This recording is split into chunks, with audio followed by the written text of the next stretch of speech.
Have you started your Christmas shopping yet? Are you looking for that perfect gift but struggling to find it?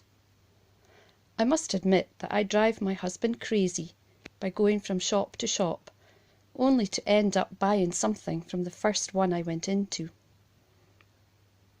But you know, some of the best gifts aren't bought from a shop and all carefully wrapped in bright Christmas paper. Have you ever thought that you might be the gift?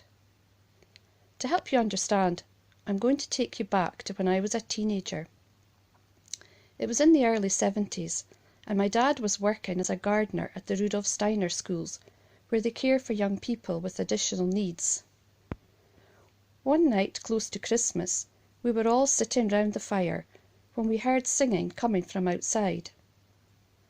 We assumed it was some local carol singers, but when Dad looked out, he was surprised to see a group of young people and their carers from the Rudolf Steiner school, all singing their hearts out. Well, of course, Dad was delighted to see them and invited them all in, which was quite a squeeze in our modest living room, I can tell you. Anyway, everyone managed to find a seat or a space to stand, and they treated us to lots more beautiful carols. Then came a particularly special moment when one young man who was completely blind volunteered to sing a solo. He had a mop of curly black hair, and I can still picture him squashed into the corner of our living room. Everyone else was hushed as his rich tenor voice filled the room with that lovely carol, "In the Bleak Midwinter." I've never heard it sung with such meaning as I did then.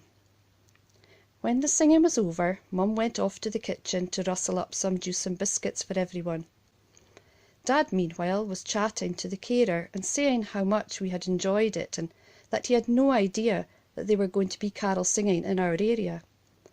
And he wondered what other streets they were going to be singing in. And the carer said, "Frank, we aren't going anywhere else. We have only come here to sing especially for you and your family."